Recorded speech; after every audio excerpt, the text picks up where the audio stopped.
Hello, this is Don Cusic with the Music Biz, and today my guest is Blake Mevis, an independent producer who's produced people like Charlie Pride and George Strait, the Kendalls, Mo and Joe, Mo Bandy, Keith Whitley, and the rest of the world, right? Oh, quite a few. I had Ed Bruce on that. Ed Bruce. Yeah. Blake, let me begin by asking, how did you get started in the record business? Well, I came to Nashville. In fact, this is my anniversary month, 14 years ago this month, and came down to be an artist. Soon found out that I didn't have the personality to be an artist. I work better on the other side of the microphone. But I still had this dream of being an artist before I realized I shouldn't be one. I took a job at Coal Miners Music, Loretta Lynn's company, and just to get in the business. Didn't want to be in the publishing business. But once I got there, I started learning different phases of the business and learned that I was interested in more than just being an artist. Got an opportunity to produce a demo, and went in and cut this demo on this young fella, and I was hooked. From that day forward, I set aside the artist plans and decided I wanted to be a producer. Okay, there's a big difference between cutting demos for a publishing company and cutting records for a label. How did you get started cutting records for a label? Well, the first, it's funny, the first record I ever cut, we went in and cut a novelty record back when Jimmy Carter was running for president, and I literally had $3 in my pocket when I went in. We did it on a spec thing to call a bunch of pickers that were friends, and went in and cut a record called Hillbilly in the White House, and it got picked up by a small label in town, and that was I guess my first record that I ever did. The second thing I did, I was working for ABC, cutting demos. We had written, a fellow by the name of Michael Garvin and I had written 2 or 3 songs that we were looking for someone to do, to sing them, and we called up Helen Cornelius, who at that time was singing with Jim Ed Brown, and asked her if she'd come in and cut this demo with us. And Helen, she's just, she's such a gracious lady, she said yes, and came in, and we cut, it started out to be a demo. Well, it came out so well that Helen took it to RCA, Jerry Bradley heard it, and then decided to release it as a single record on Helen, and went to number 29 on the charts, and so that was my first record that on a major label. And from there, labels call you, or you contacted them? Or? It wasn't quite that quick.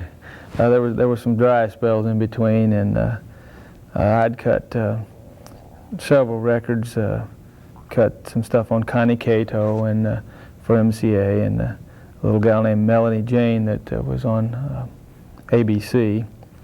But my big break didn't come till cut a hit on a fellow by the name of George Strait. Cut a record called Unwound, and it went to number 7 on the charts, and it became quite a name. He wasn't signed with MCA at the time, was he? No, he was a club singer in San Marcos, Texas. And did you find him in San Marcos? Well, no, I didn't. The fellow that was the head of the promotion department at the time at MCA, Irv Woolsey, knew George because Irv owned a club in San Marcos.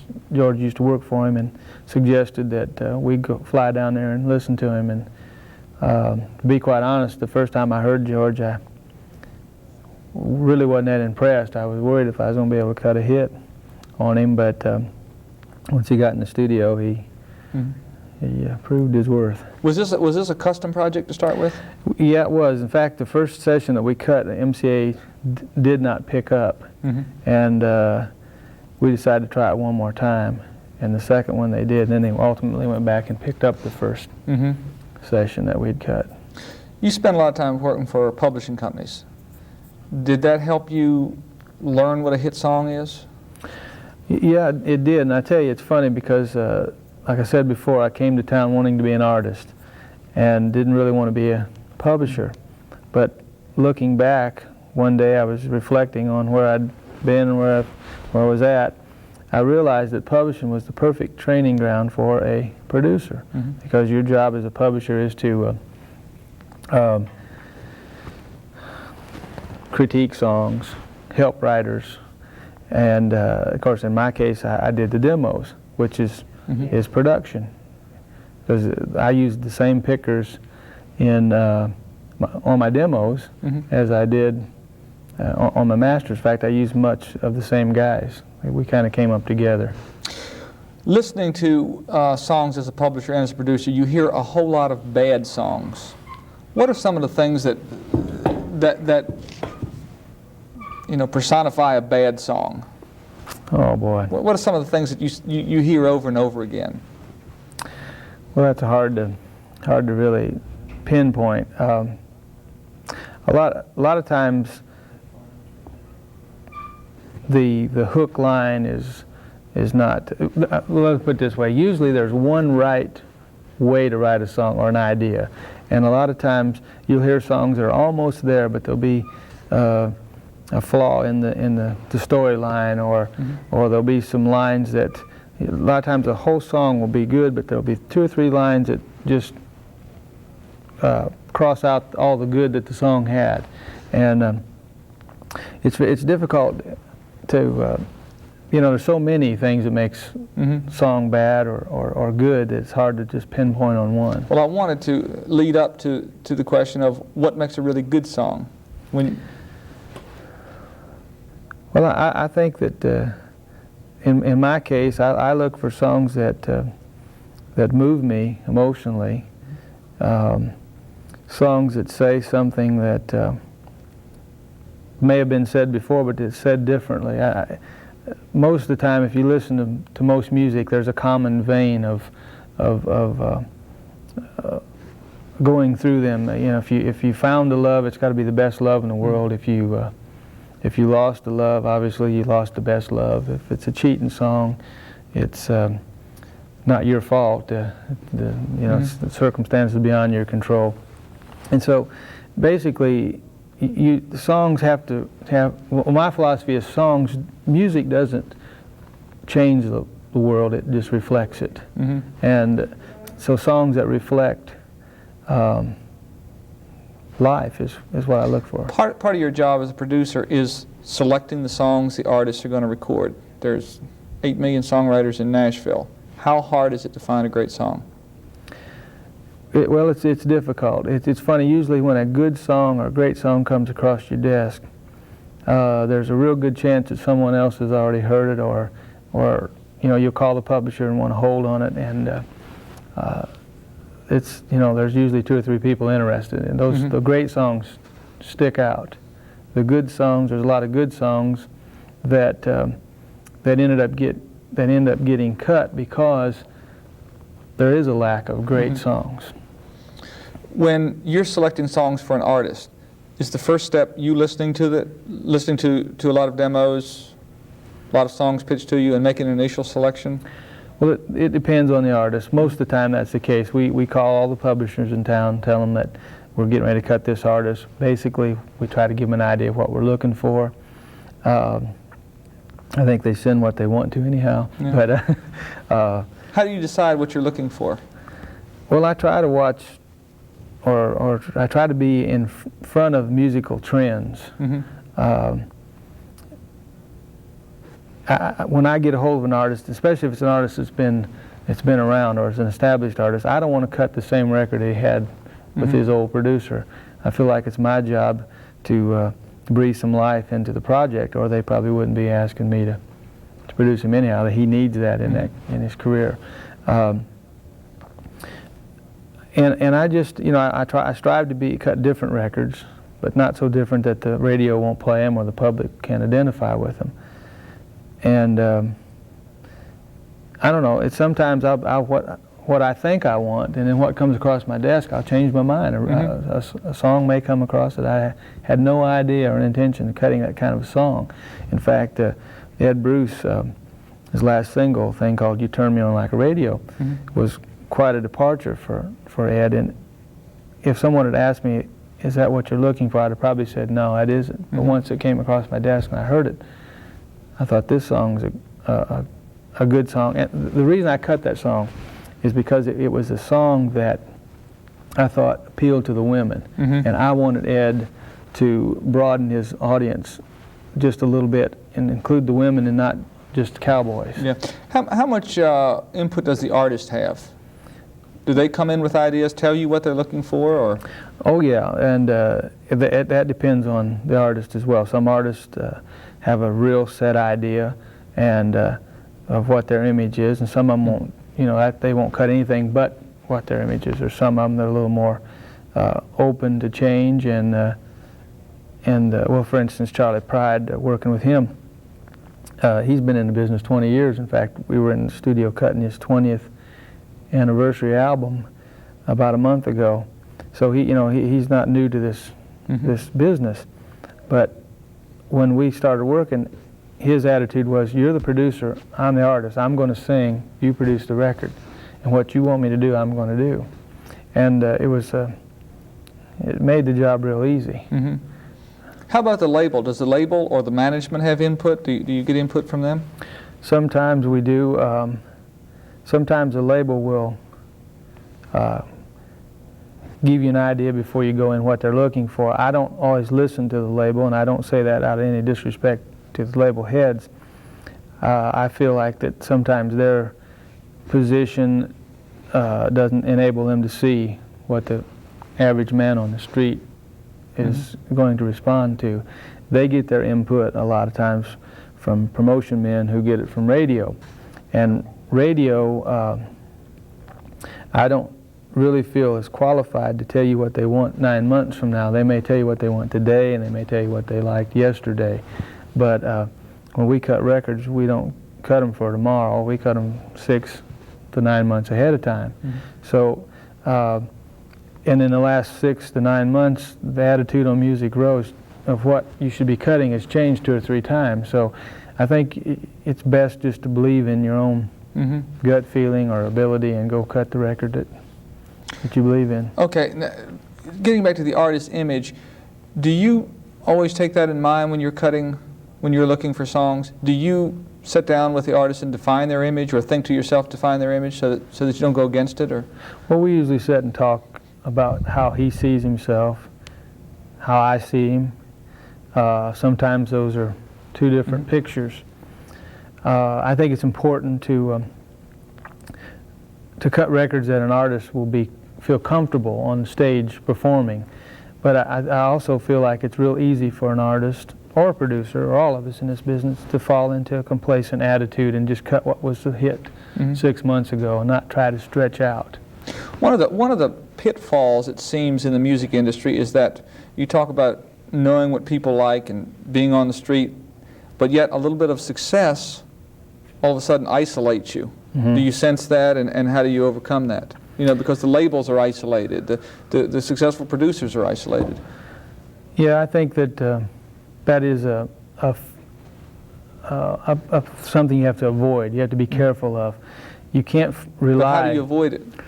Well, I try to get feedback from people who are outside the business, possibly within my family or my family's friends, and I don't like to rely on what happened last time. I think that's the most important thing. Do things different. Music to me right now, for a lot of reasons, or country music. I think pop music is in an exciting era, but country music, as far as I'm concerned, is in a kind of a dull stage, and I think we're coming off the urban cowboy. Or not, I know we're coming off the urban cowboy, which was a phenomenal growth in country music. But it was just that. It was a phenomenon that country music has shrank back to more realistic sales figures, and And I feel like that what has happened is when this phenomena started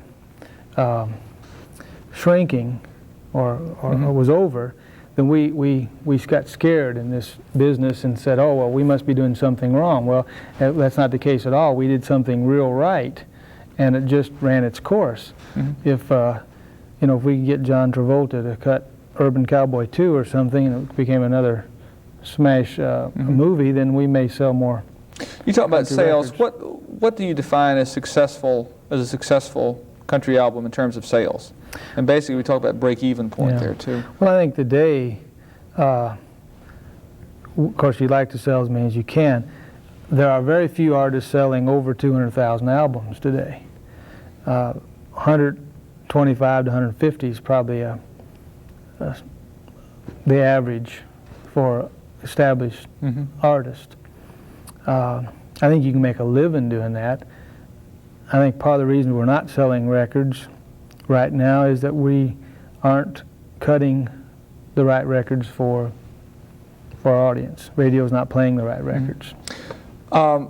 With your album budgets, what would, say $40,000 ballpark figure as an average budget, what would be the break-even point in sales there? How many albums would you have to sell to break even? Well, I'd have to figure that out. Albums retail for $8.98, depends. Some of them $9.98. Break even for me, break even for the artist is one figure, because we have to pay back our advances that we get and the recording cost. But it just depends. I can't honestly tell you how much above the $40,000 production or that a record company has in a record. I think that depends on the artist. Some artists, they spend a lot of money on developing in terms of publicity and promotion, which obviously makes that break-even point a lot higher. The budgets that you get from a label, they give you X amount of dollars and say, cut us an album. And then you have to come up with a budget? Yeah, basically what they do is they give me a figure that I can't go over. But then they ask me to submit a budget that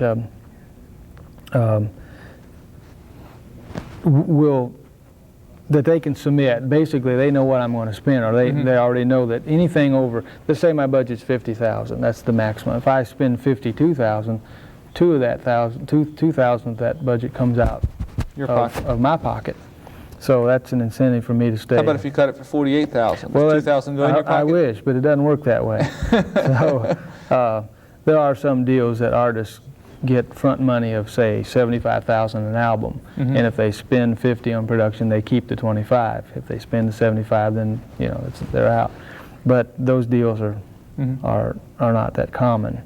Break down the cost of an album. How much roughly are you going to figure for studio, and how much for musicians? Well, that depends here again. I never worry about trying to break things down in terms of let me put it this way. Studio costs anywhere from $135 to $150 an hour. Musicians, a leader makes almost $400 every 3-hour session, and the sideman makes right at $200. So that'll give you an idea. We usually have 7, 8, maybe 9 pickers on an album. If we cut 10 sides, we usually cut 4 3-hour sessions.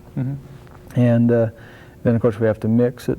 So you're doing about 3 songs, you're doing a song an hour? Song an hour is basically what we try to do. And sometimes we do 2 and 3 hours, sometimes we get lucky and get 4.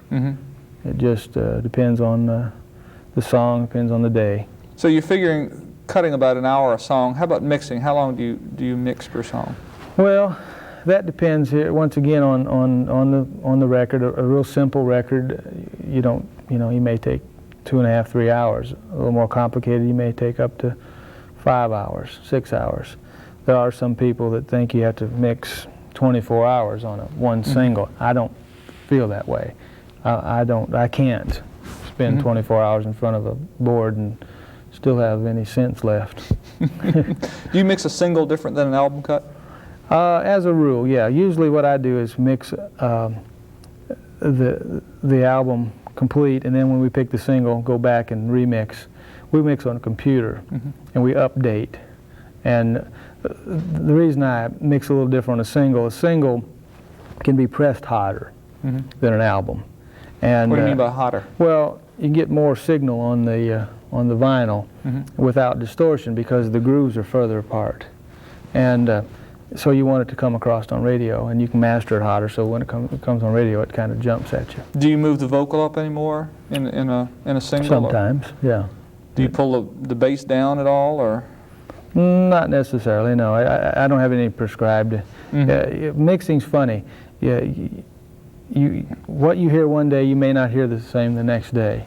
And so if you're sitting there mixing an album one day and a week later, you come back, your perception of that may be totally different. So you may change 4 or 5 different things. You're talking about a single. Who picks the single from an album? Well, it's usually a joint effort. Label has some input, the artist and myself. A lot of times it's the artist and I pick it, and it depends on the label and the time. Usually if you're working with an artist the first time and you cut an album, usually you and the artist pick the first single, and then by the second single off the album, the label has some input from radio, which the radio has played this album and there's favorite cuts, and they just kind of take a straw vote. And does radio listen to a whole album?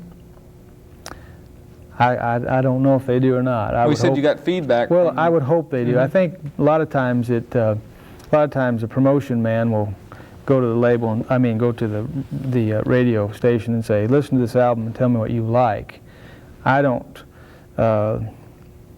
I wish that wasn't the case, because with all due respect to program directors and radio people, I don't cut records for them. I don't cut records for myself. I don't cut them for my artists. I don't cut them for the heads of the label, because we don't buy records. My job is to cut records that the everyday man and woman driving down the street is going to like. But you've got to go through the label head, the program director, to get it played, so the guy driving down the road will hear it. Well, that's a problem. I always say you have to go through a lot of people to get to the people, and that's one of the problems that we have. And not saying that the artist and I are always right, and not to say that I don't want input from other people. I value their input, but it's difficult because records are opinions, and my feeling is if the artist and I were charged to cut an album, then we should have the most say about the music that goes in it, and then the music that goes out. Have you ever cut any records that you really liked a lot, really believed in, and nobody played them? Or hardly anybody played them? Yeah, some of the things that I did on David Wills I thought were real good records, and I thought we cut a good album, and we couldn't get him. We couldn't get a hit for him. Why? I don't know. Either we didn't do our job, or it wasn't promoted right, or there's a lot of factors involved. How about, did you ever cut a record that you didn't think that highly of, or that you thought they were a lot better in the album, and it went over well? Well, that happens all the time. I think I try to cut. When I cut, I try to cut 10 sides on an album that.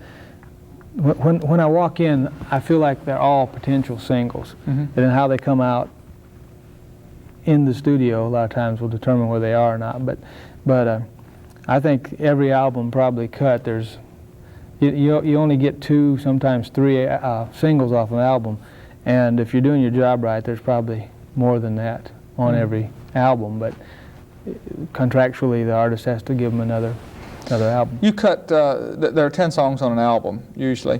Do you cut 15 and pick the 10 best, or you just cut 10? Usually we cut 10 or 11, sometimes 12. We cut 4 sessions, and we have 12 sides, and the 2 that don't make the album end up in the can and possibly on another album. Your approach to making albums is basically cutting the 10 best songs you find. Do you look for a common musical thread, common lyrical thread, any of that kind of stuff? Conceptual ideas? No, I really don't. I have a lot of people talk about concept albums and continuity of albums, but I'm not sure that people look at albums the same as we do. Mm-hmm. You know, if you open someone's closet, you don't see all, you know, you don't see every suit in his closet of blue pinstripe, and I think that people consume music the same way. Mm-hmm. So I like to give a variety of songs where you can drop the needle on cut one and go all the way down on both sides and be entertained, because that's what it is. How about sequencing of the album? Do you make that decision? Most of the time, yeah. And I try to mix it up so that there's not all, you know, 5 ballads on one side and 5 ups on the other.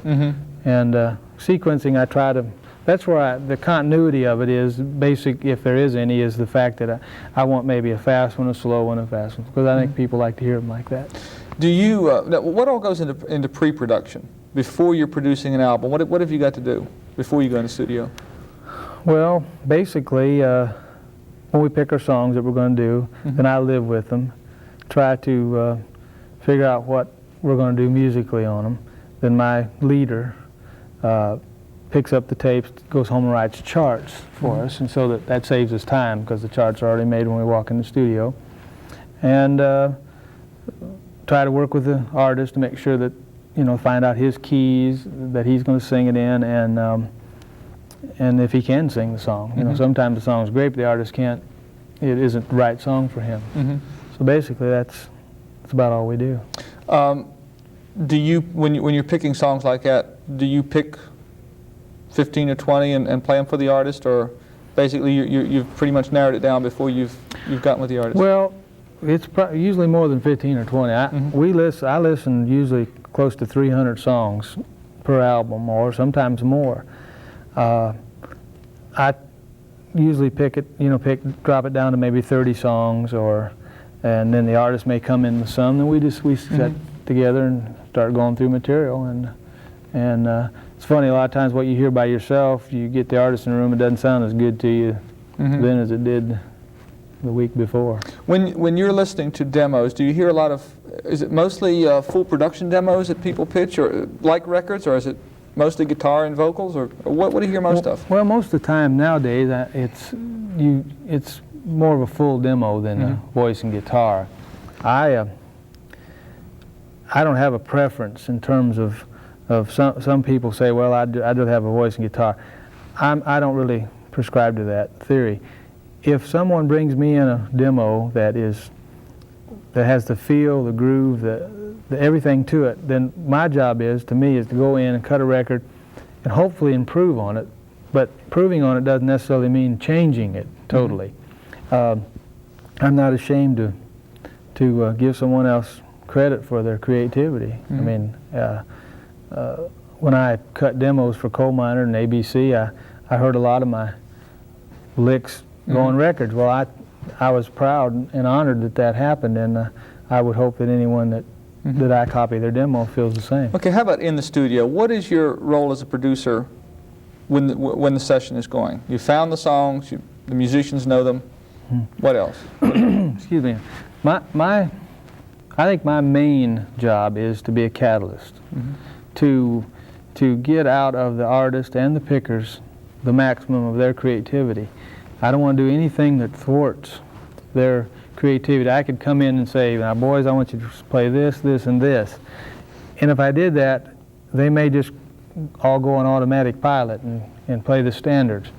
But if I try to draw out their creativity and give them credit for it, on the spot or any other time that it may come up, I know that the next time they come back in that studio, they're going to be working for me, and we have a good time. That's another thing. I want to make sure that there's the atmosphere in that studio is one that's conducive to creativity. How about post-production? Okay, after you finish cutting the stuff in the studio, what goes into post-production?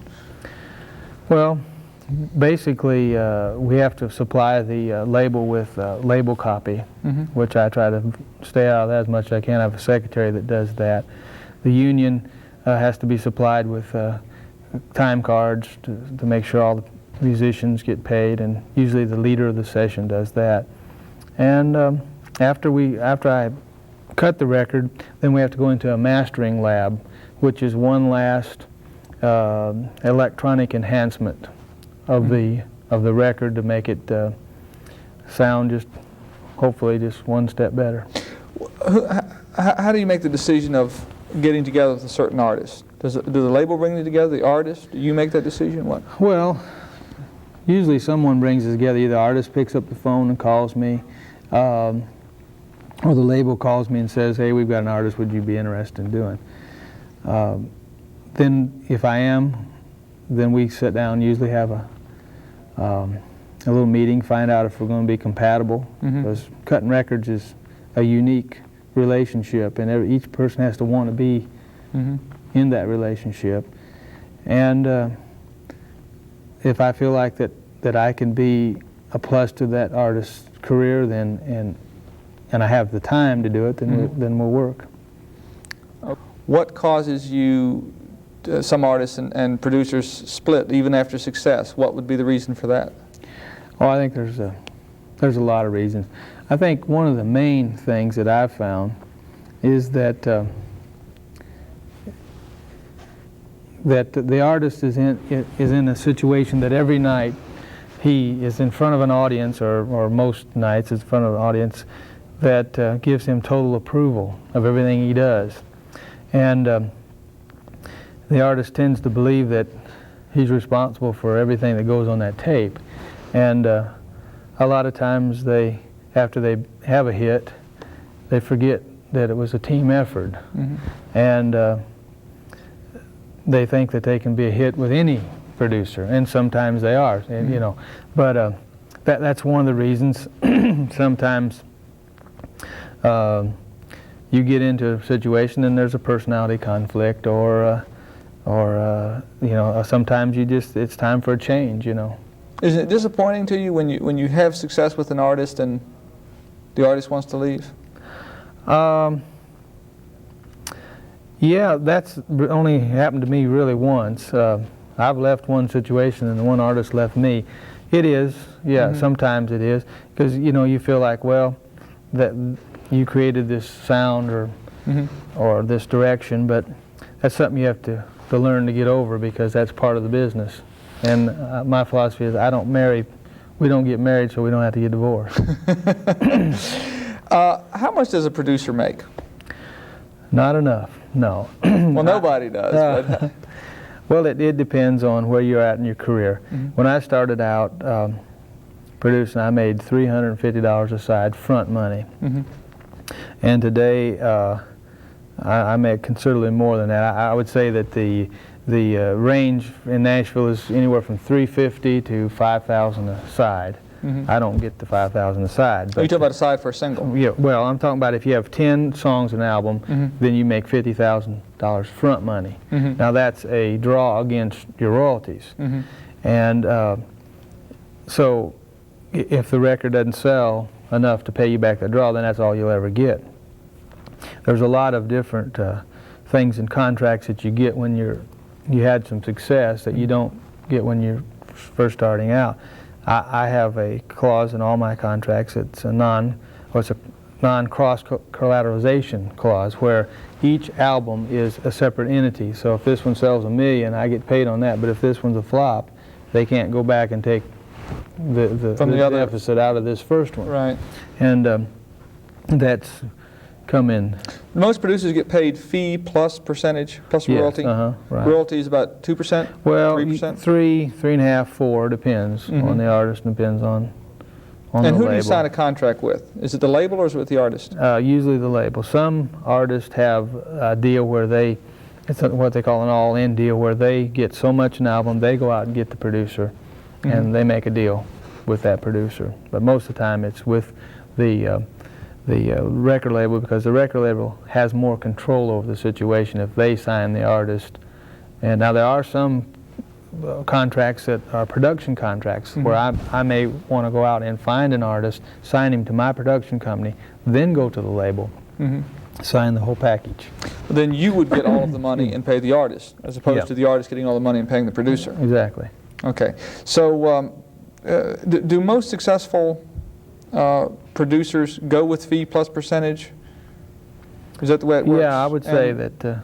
And if the album sells 150,000, you get money. It depends on how much money you get on the front end. You'll make money. Are there chargebacks held against you for promotional efforts on that album too? Not or on, just not production. For production. In the standard contract, though, there are some chargebacks in terms of there's a 25% fee that they charge you for a container, which you know, it's I just say that's a clause that they got you with because, you know, it doesn't cost 25% to put a wrapper around a record. So there's little things in clauses that are just standards you're not going to get out of the contract. But you usually get, and then there's a record club, you get half the royalty. There's just a lot of different. When you when you go over budget, it's coming out of your own pocket. How about if you come way under budget? How does that help you? Or well, it helps me in the sense that I'll get royalty checks quicker. Let's just take an artist, for example, George Strait. I cut his first 2 albums, and they've sold quite well. I spent $18,000 on his first album and $25,000 on his second album. Well, I would say within a year after we cut the first album, I started getting royalty checks, and I've been getting a royalty check every 6 months since then. And if I would have spent $200,000 or $150,000 on an album, and all I would have got out of it was my front money, but now I'm getting a check that, as long as those records sell, I'll make money off of them. Do you think the producers that spend tons and tons of money in the studio aren't aware of that, or are they disregarding it? I think that they probably fall into 2 categories. One, they feel like there's a prestige about spending a lot of money on a record, and 2, some of them may have inside deals where they don't really care. They're making it from a lot of different sources. So, but myself, I don't really prescribe to that. There's a lot of country music on the radio played, and yet the sales don't reflect that. Why is that? Is it everybody can hear the radio for free, so why should they buy it? Yeah, I think that's one factor. I think that in this country we perceive music. I mean, anytime you want to turn on the radio 24 hours a day, it's there. That and the fact that country, I don't think we're marketing country records properly. I think when a Slim Whitman can sell 1.5 million copies on a TV, when Floyd Kramer can has a gold album and he's not even really, you know, on a label anymore. Richard Clayderman is a fellow that I've never heard of. He sold 600,000 albums for CBS on the TV, which is, you know, that's a gold album. But everybody can't sell on TV. Well, not everybody, but what I was going to say is a person that's my age, let's say, I think feels intimidated walking into a record store that's playing rock and roll music and is filled with young kids. Now, that's not to say that they shouldn't be there, but that's just the facts of life. I'm not going to get in my car, drive down to the record store, and walk into a place that I feel uncomfortable. We need to put the records in front of the country record buyer. And I don't. And they're not going into record stores. And when you get in there, there's a little bitty place where in the back corner it says country, and then you get in there, and there's half the records aren't there. Does the label know this? Well, I think they do, but what can they do about it? See, one of the things that's happened in records is the computer has kind of went against the new artist and country artists, because let's say that the record store says, well, let's put 2 records in and see how it does. Well, let's say that 10 people came in to look for that record, and they never said anything to the owner of the store, and the first 2 came in and bought it. Well, the guy that comes back and reorders says, oh, we sold 2 records, so they order 2 more. you see? And so there's never enough records there for when the people come in to buy it. As many times I've called around about records that's been way up on the charts, major artists, called record stores, and they don't even have the record. So, you know, you've got to get the record out there first. How about the racks, the Walmarts, Kmarts, Targets, mass merchandisers? Aren't most country sales coming from there? I would say that, yeah, and I can't, I'm not with the record company, so I can't really give you statistics that would prove that, but I would say yes. Don't most of those people stock more country? Well, they stock more country, but still, an artist has to reach a certain point on airplay before they commit to buying their records. And here again, the label, if you're head of a label, the sales department of the label, and Walmart says, we'll buy this many records, you're going to have to make the decision whose records you're going to put in. And you're going to try to put in the records that you feel like that you have the best chance of selling. Well, new artists, it's difficult to get their records in there because you don't know. It's always a lag time. And then when they do start selling, then they start pumping them in. How does someone get to be a producer, a person breaking into the industry? How would they start as a producer? Oh boy, there's many avenues. The avenue that I took, which was by accident. How about if somebody wanted to plan a little more? Well, I think that working for a publishing company would be one of the best ways. In fact, I would say most producers that I know came through that avenue. Well, there is one other, being an engineer. If you was an engineer and you're around the artist, a lot of times you develop a relationship that gets you into. Garth Fundus, who produces Don Williams, was an engineer. Now he produces Don. Brent Mayer started out as an engineer, and he produces the Judds and Sylvia. How about finding some, you know, you're living in wherever, and you find a local bar band and get them into a studio. Is that a good route? Well, it depends on how much money you have. You know, it's very dangerous to go in and spend your own money. I've never, you know, believed in. I did on the first record, but I never really paid for it. It came. It's a good thing I didn't, because I didn't have the money to pay for it. But a record label picked it up. But it's difficult. The competition in the music business is very high, and you can spend a lot of money in a studio, and your credibility is something that you sort of have to build. I think the days that you just walk off the street and get discovered are over. Of course, I'm not sure they ever were here. Yeah. Okay. Well, thank you very much, Blake Mevis, for being with us today on The Music Biz.